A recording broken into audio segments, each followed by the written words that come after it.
ప్రపంచంలోనే అతిపెద్ద ఆధ్యాత్మిక వేడుక ప్రయాగ్రాజ్లో జరుగుతున్నటువంటి మహాకుంభమేళాకి అనేక మంది రాజకీయ ప్రముఖులు, సినీ ప్రముఖులు, వ్యాపారవేత్తలు, విదేశీ ప్రముఖులు, ప్రజలు అందరూ కూడా రావడం జరిగింది. మన రాష్ట్రపతి ద్రౌపది ముర్ము గారు కూడా ఈరోజైతే సందర్శించారు.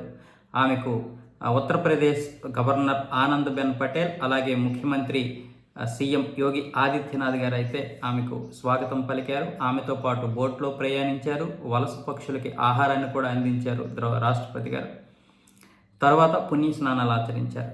ఈ మహాకుంభమేళాకి దాదాపు జనవరి 13 నుంచి ఫిబ్రవరి 26 వరకు 40 కోట్ల మంది హాజరయ్యే అవకాశాలు ఉన్నట్లుగా అయితే చెప్పారు. కానీ ఆ 40 కోట్ల మంది ఫిబ్రవరి 5వ తారీఖుకి పూర్తి అయిపోయారు. 6వ తారీఖుకి ఇప్పటికైతే మరో 4 కోట్ల మంది, అంటే 44 కోట్ల మంది అయితే పుణ్యస్నానాలు ఆచరించారు. ఇంకా ఫిబ్రవరి 26వ తారీఖు వరకు సమయం ఉంది.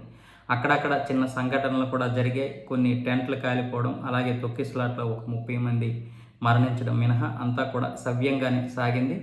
మొత్తం జనవరి 28న మౌని అమావాస్య రోజు దాదాపు 8,33,00,000 మంది అయితే పుణ్యస్నానాలు ఆచరించినట్లు తెలుస్తోంది.